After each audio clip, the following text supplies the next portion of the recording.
बिस्मिल्लाहिर्रहमानिर्रहीम, अस्सलाम वालेकुम। आज मैं आपके लिए एक इंतहाई अहम वीडियो लेके हाज़िर हुआ हूँ।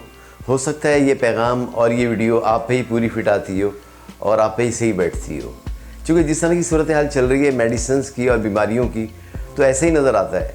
जब आप इसको एनालाइज़ करेंगे तो यकीनन आप इससे फ़ायदा उठाएँगे और इसको अपने ऊपर कमेंट्स करें मुझे ये देखने के बाद क्या है, आप पे फिट होती है, बेहतर है, आपसे क्या हुआ। कमेंट्स बॉक्स में ज़रूर मुझे कमेंट्स कीजिएगा। तो उसका उन्वान है बॉइलिंग फ्रॉम सेंट्रम।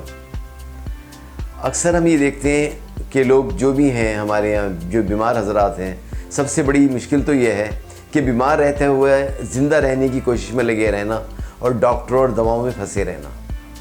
ये ज़िंदगी का एक मुश्किल तरीन काम है।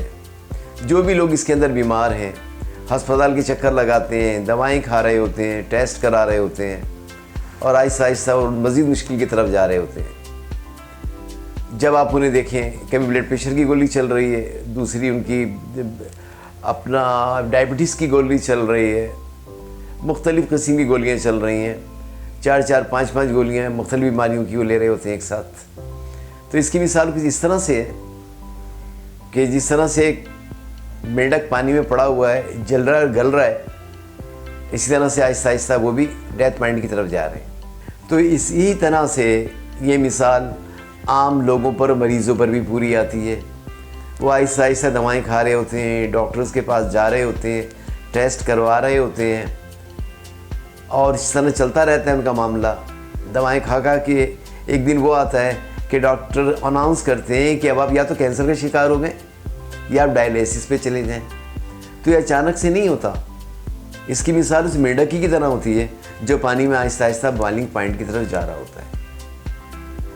मेरे पास जो पेशेंट्स आते हैं और मैं जब उनकी हिस्ट्री हम देखते हैं तो उसमें ऐसा ही होता है कि स्टार्ट जिस टाइम उन्होंने लिया था तो कोई एक गोली लेते थे ब्लड प्रेशर की, कोई दर्द की गोली लिया करते थे।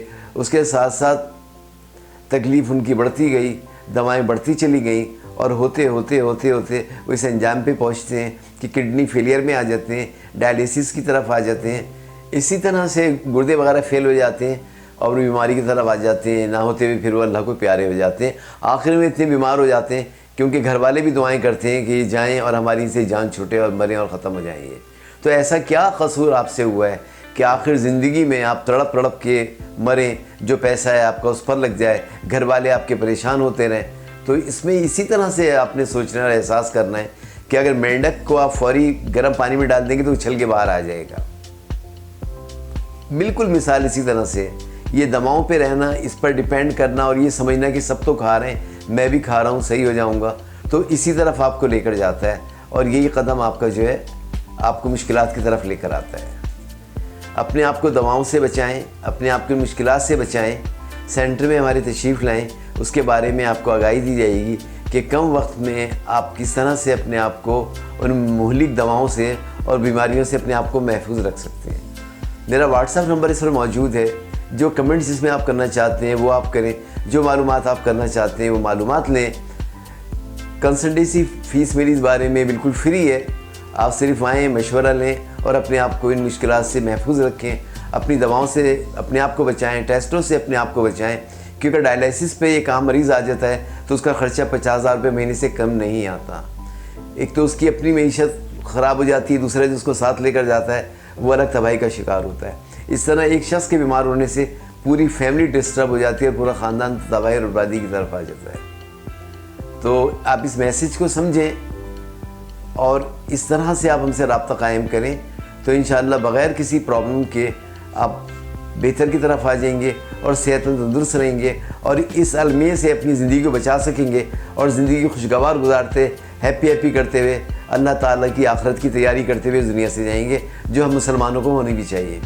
मुझे उम्मीद है कि वीडियो आप तक पहुँचेगी, आप इसको सब्सक्राइब करेंगे, अपने दोस्तों को पहुँचाएँगे ताकि हम इस मुश्किल से महफूज रहें और अपने आप को अल्लाह ताला की राह में ईमान के साथ पेश कर सकें।